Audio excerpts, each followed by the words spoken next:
Good morning. बाल साधना शिक्षण संस्थान की ऑनलाइन क्लासेज में आज हम class 10th science book chapter 2 human system,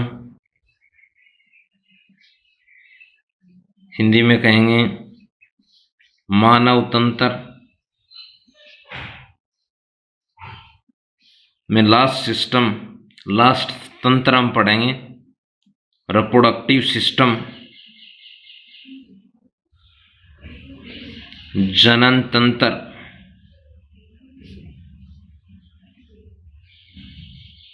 once again, बाल साधना शिक्षण संस्थान के ऑनलाइन क्लासेज में आज हम class 10th science book chapter 2 human system मानव तंत्र के टॉपिक रिप्रोडक्टिव सिस्टम, जनन तंत्र या प्रजनन तंत्र का अध्ययन करेंगे। First of all, reproductive system, जनन तंत्र, प्रजनन तंत्र भी कहते हैं। ध्यान ये रखना इसमें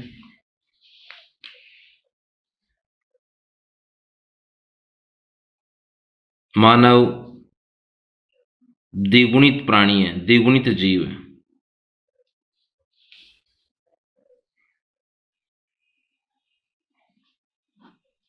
ये बोल सकते हैं पेरेंट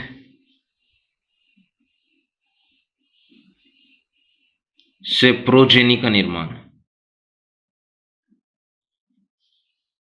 इसको हिंदी में बोलते हैं जनक। सामान्य अर्थ है, पहला बिंदु इसमें ले रहे हैं जनन किसे कहते हैं या रिप्रोडक्शन किसे कहते हैं। देखो, सामान्यतः एक लीनियर फिगर से हम दर्शा सकते हैं, इस प्रक्रिया को रिप्रोडक्शन कहते हैं,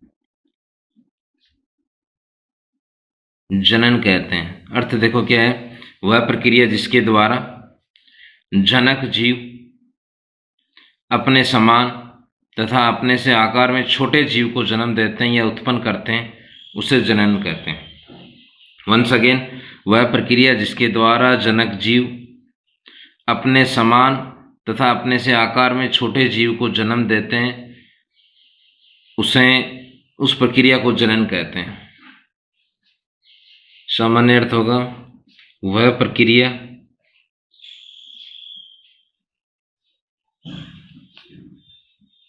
जिसके द्वारा जनक जीव यानी पेरेंट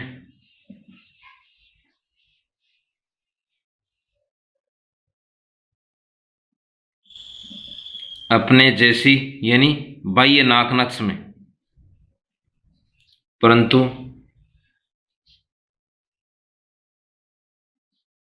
आकार में छोटी संतान या संतति को उत्पन्न करते हैं,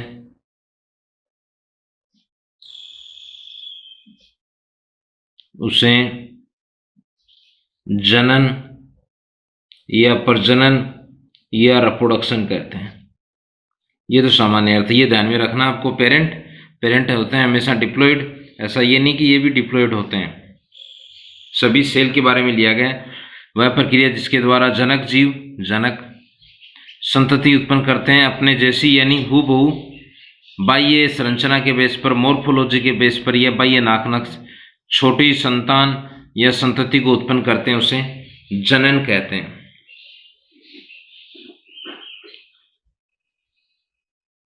अब देखो कैसे ये प्रक्रिया संपन्न होती है। एक अगर हम ये लें मेल ह्यूमन, नर मनुष्य, सेकंड है फीमेल ह्यूमन,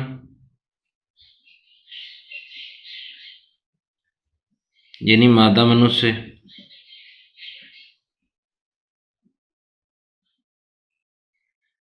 नर मनुष्य, मादा मनुष्य।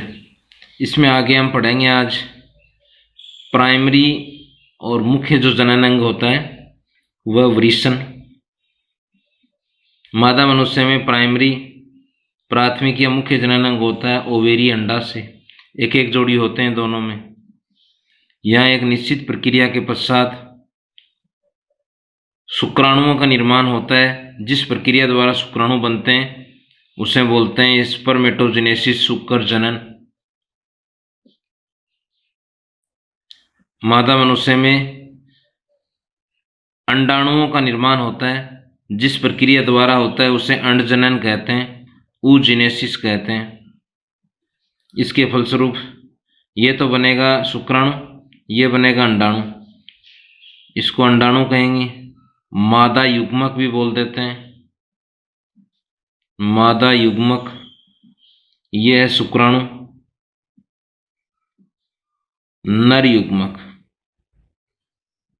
यानी नर मनुष्य में बनने वाली जनिक संरचनाएं या शुक्राणु, मादा मनुष्य में बनने वाली जनिक संरचनाएं या मादा युग्मक है अंडाणु। दोनों अगुणित कोशिकाएं होती हैं, एन होती हैं, हेप्लोइड होती हैं, क्योंकि दोनों अर्धसूत्री विभाजन से बनती हैं। यदि दोनों अनुकूल प्रकृति में आपस में फ्यूज होती हैं, एक दूसरे के साथ संलयित होती हैं, तो एन और एन 2n संरचना का निर्माण होता है। इस संरचना को बोलते हैं जाइगोट, युग्मनज। इस प्रक्रिया को बोल देते हैं निषेचन, फर्टिलाइजेशन। अब देखो इसका अर्थ भी पूछा जा सकता है। ये एक तो निषेचन के फलस्वरूप किस संरचना का निर्माण होता है, युग्मनज, युग्म, ये दोनों युग्म में आएंगे तब युग्मनज बनेगा। वह प्रक्रिया जिसके द्वारा नर व मादा युग्मकों का संलयन होता है उसे निषेचन कहते हैं। यह नर व मादा युग्मकों के संलयन को निषेचन कहते हैं, जिससे युग्मनज बनेगा। इसका आगे डेवलपमेंट होगा यानी विकास होगा, तब मानव में लगभग 9th मंथ्स में प्रोजेनी या संतति का निर्माण होगा। इस प्रक्रिया द्वारा मानव में संतति बनती है, या ये बोल सकते हैं न्यू ऑर्गेनिज्म, नया जीव बनता है। मानव में जो जनन पाया जाता है, 3 प्रकार के जनन के टाइप्स होते हैं, लैंगिक, अलैंगिक व कायिक। उनमें मानव में लैंगिक जनन पाया जाता है। लैंगिक जनन की विशेषता है युग्मक बनते हैं, अर्धसूत्री विभाजन होता है, 2 जनक भाग लेते हैं। ये मुख्यतः 3 विशेषताएं हैं। एक तो 2 जनक, एक युग्मक का निर्माण होता है, एक मियोसिस होता है, अर्धसूत्री विभाजन। देखो नेक्स्ट है इसमें प्यूबिरिटी, इसे बोलते हैं यौवनारंभ। परिभाषा ध्यान में रखनी है इसकी भी। प्यूबिरिटी से क्या अभिप्राय है। लैंगिक जनन, मानव में यही जनन पाया जाता है। क्या विशेषता है, युग्मकों का निर्माण होता है, ये शुक्राणु, अंडाणु, नर युग्मक, मादा युग्मक बनते हैं। दूसरी अर्धसूत्री विभाजन होता है। नेक्स्ट 2 जनक भाग लेते हैं। लैंगिक जनन हेतु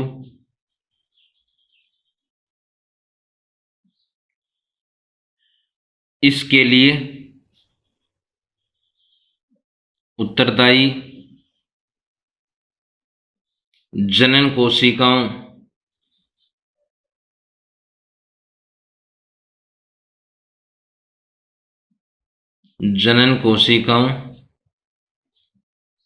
का विकास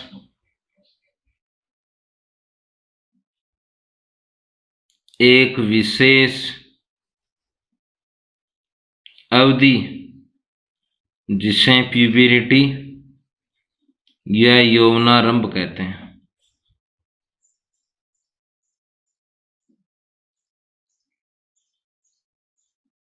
नेक्स्ट है प्यूबरिटी में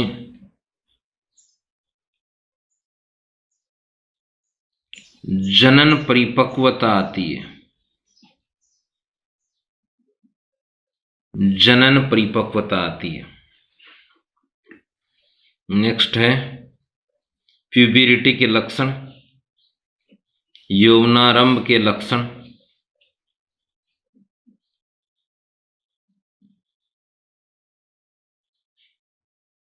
कि बॉयज में कौन से होते हैं और गर्ल्स में कौन से हैं।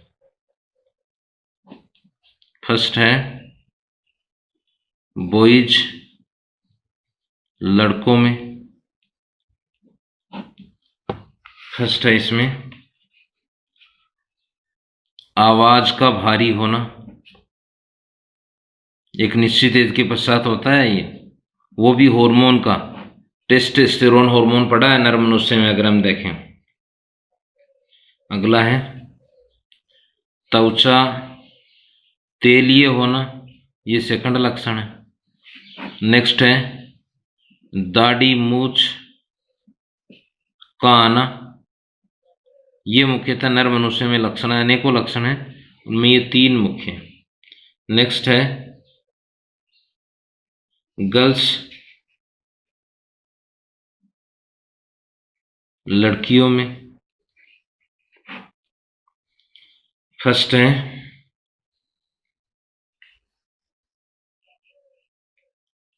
और रजोधर्म का शुरू होना,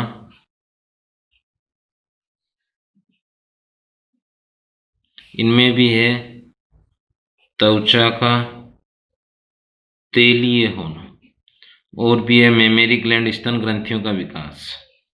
ये है सामान्यतः गर्ल्स में या लड़कियों में। ये दोनों इफेक्ट हैं। ये तो होता है हार्मोन के कारण, कौन से, ये मान सकते हो आप। नर में कौन सा है, टेस्टोस्टेरोन, ये किसके कारण होते हैं, एस्ट्रोजन व प्रोजेस्टेरोन के कारण। दोनों क्या हैं, हार्मोन। इनको बोलेंगे द्वितीय गौण लैंगिक लक्षण, क्योंकि प्रारंभ में जन्म के समय वो तो प्राथमिक होते हैं, ये द्वितीय गौण लैंगिक लक्षण है। नेक्स्ट है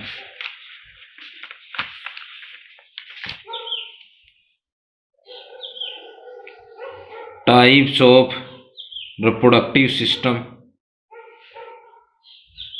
ये बोल सकते हैं जनन तंत्र के प्रकार, जनन तंत्र के प्रकार।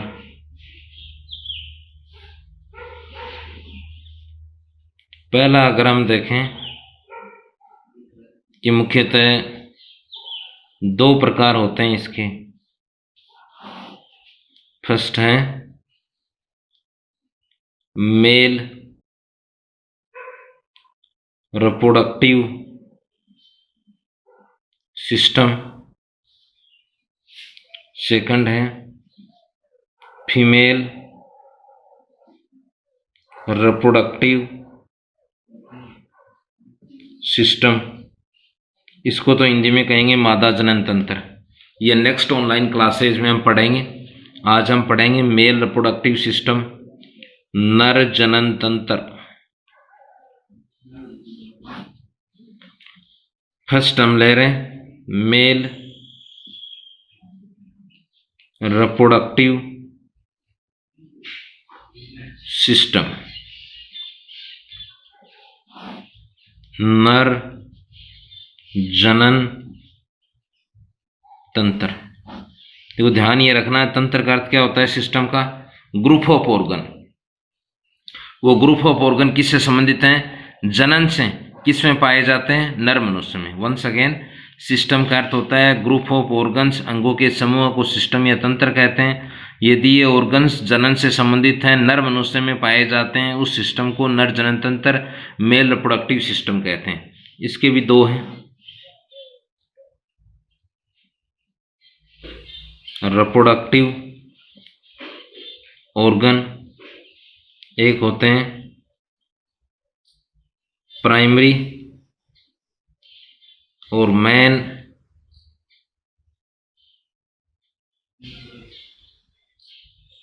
रिप्रोडक्टिव सिस्टम ऑर्गन, इसको बोलेंगे प्राथमिक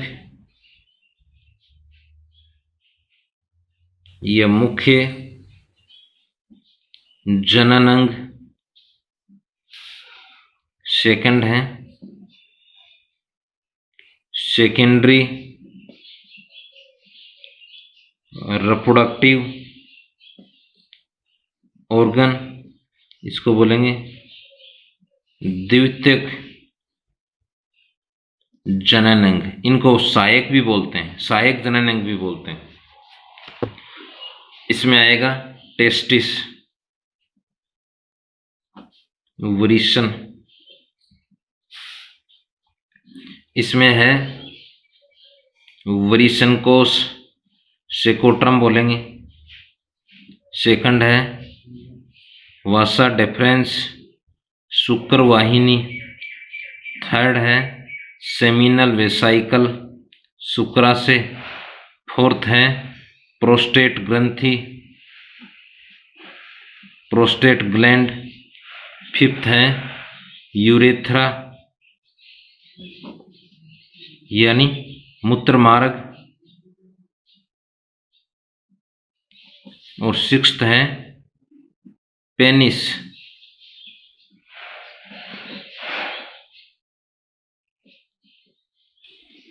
फर्स्ट हम ले रहे हैं मेन और प्राइमरी रिप्रोडक्टिव ऑर्गन, मुख्य या प्राथमिक, वो है टेस्टिस।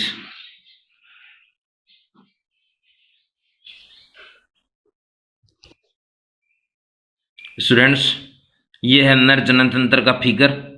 उसमें फर्स्ट हमने लिया था टेस्टिस। ये हैं टेस्टिस, एक जोड़ी होते हैं गोलाकार संरचना के रूप में जो बना रखे हैं। ये हैं टेस्टिस, एक जोड़ी। कहाँ है इस संरचना को? ये बाहर बैग लाइक संरचना है, उसको सेकोट्रम या वृषण कोश कहते हैं। तो पहला बिंदु आ जाएगा टेस्टिस, एक जोड़ी यानी दो। दूसरा कलर में पिंक्स होते हैं, वृषण कोश में पाए जाते हैं। सेकंड हमने किया था सहायक जनन अंग। सहायक जनन अंग में फर्स्ट किया है वृषण कोश। ये वृषण कोश है, ये पूरी संरचना चारों ओर बैग लाइक संरचना के रूप में वृषण को कवर करने वाली वृषण कोश कहते हैं। सेकंड किया था शुक्र वाहिनी, ये वाली संरचना है, ये नलिका नुमा जो संरचना आ रही है, ये शुक्र वाहिनी। नाम से स्पष्ट है, वहन करना शुक्र यानी शुक्राणुओं को, वह अंग जो शुक्राणुओं को वहन करता है वो शुक्र वाहिनी है। तीसरा किया अपन ने वो है शुक्राशय। ये संरचना ये शुक्राशय कहलाती है, अस्यनुमा बैगनुमा है, शुक्राशय कहेंगे। नेक्स्ट है प्रोस्टेट ग्लैंड, ये प्रोस्टेट ग्लैंड होती है, ये भी एक जोड़ी है।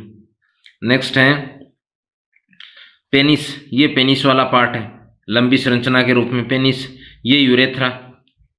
नेक्स्ट ये है पेनिस का टर्मिनल पार्ट, ये मुख्यतः नर जनन तंत्र है। ये टेस्टिस गोलाकार संरचना में मुख्य जनन अंग, सहायक वो प्राथमिक जनन अंग गया। इसके अलावा द्वितीयक या सहायक में कौन कौन से हैं? शुक्रवाहिनी, ये नलिकानुमा संरचना। पेनिस, ये लॉन्ग पार्ट। सेकंड ये शुक्राशय बैग लाइक संरचना के रूप में। इसके अलावा ये वाला पार्ट है, ये है प्रोस्टेट ग्लैंड, ये है मूत्राशय, ये यूरिन मार्ग। सो फर्स्ट पार्ट हम ले रहे हैं टेस्टिस। देखो फर्स्ट है इसमें संख्या एक जोड़ी यानी दो। दूसरा स्थिति वृषण कोश में। नेक्स्ट है कार्य है शुक्राणुओं का निर्माण। कार्य फर्स्ट है शुक्राणुओं का निर्माण। सेकंड कार्य प्रीवियस ऑनलाइन क्लास में हम पढ़ चुके हैं, टेस्टोस्टेरोन नर हार्मोन का स्रावण। क्या कार्य करेगा ये? नर में द्वितीयक यौन लैंगिक लक्षणों का विकास करेगा, जिसे जैसे आवाज़ का भारी होना है, त्वचा का तेलीय होना है, दाढ़ी मुचकाना है। ये तो फर्स्ट था वृषण। सेकंड है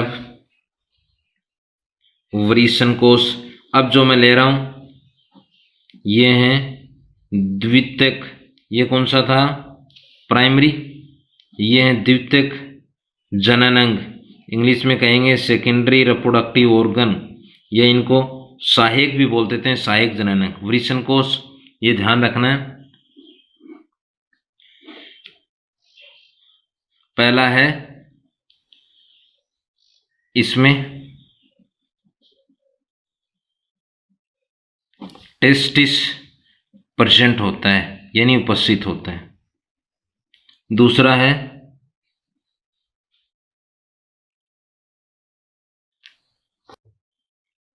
देखो कार्य, शुक्राणु निर्माण हेतु शरीर से कम तापक्रम, यानी 37 डिग्री सेल्सियस से कम तापक्रम की आवश्यकता होती है। करीबन ये बोल सकते हैं 2 से 2.5 डिग्री सेल्सियस। वंस अगेन, शुक्राणु निर्माण हेतु शरीर से कम तापमान की आवश्यकता होती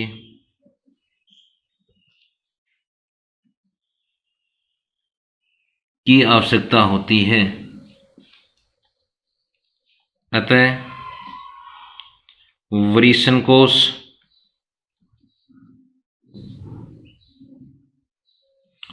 ताप नियंत्रण यंत्र के तौर पर कार्य करता है।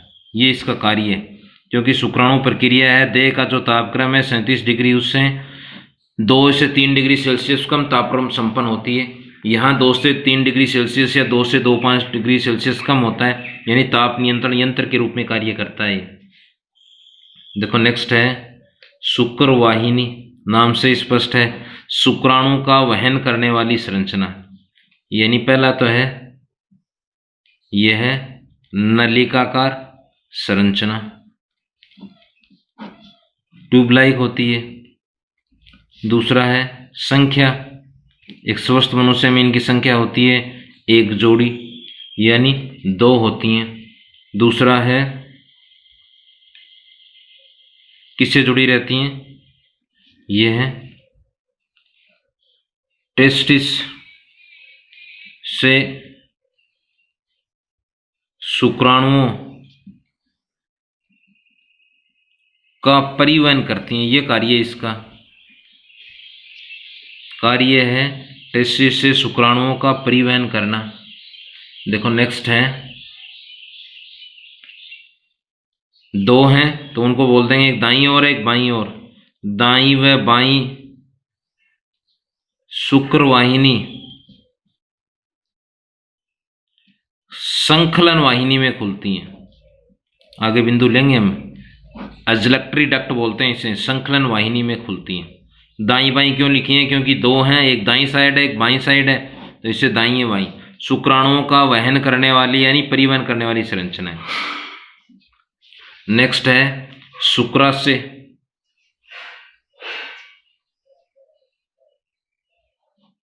देखो नाम से स्पष्ट है, आशय का अर्थ है बैग लाइक संरचना जिसमें शुक्राणु उपस्थित होते हैं, यानी शुक्राणुओं का संग्रहण होता है। संरचना है थैलीनुमा बैग लाइक। दूसरा है कार्य, इसमें पहला है शुक्राणुओं का संग्रहण,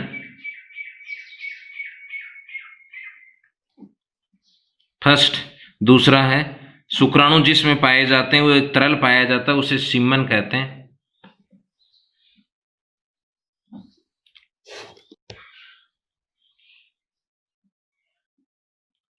का निर्माण,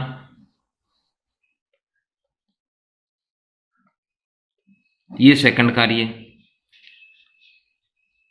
थर्ड है ये क्या कार्य करेगा, ये स्पर्म्स को ऊर्जा व गति प्रदान करता है। ये नेक्स्ट सहायक जननांग है। नेक्स्ट है इसके पश्चात हम देखें यूरेथ्रा।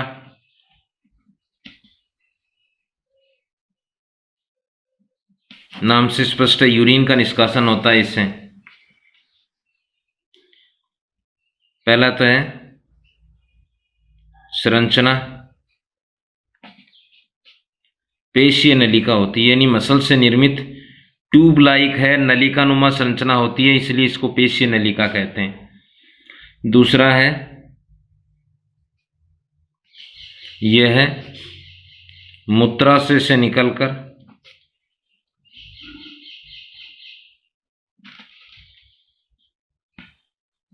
संकलन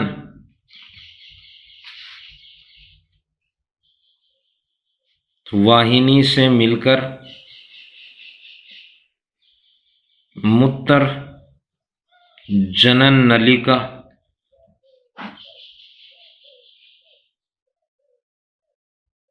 का निर्माण करती है।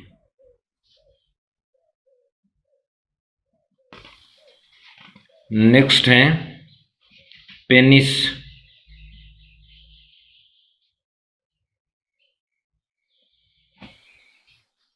संरचना है बेलनाकार, ये शेप है। नेक्स्ट है ये है उत्थानशील इरेक्टाइल।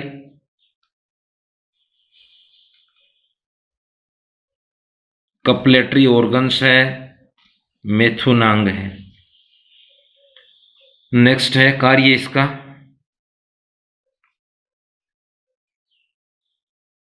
स्पर्म, इसे सीमन भी कह सकते हैं। इसके तरल में ये पाए जाते हैं स्पर्म का स्थानांतरण करना, कहां तक, मादा जनांग तक स्थानांतरण करना। So thanks, have a nice day.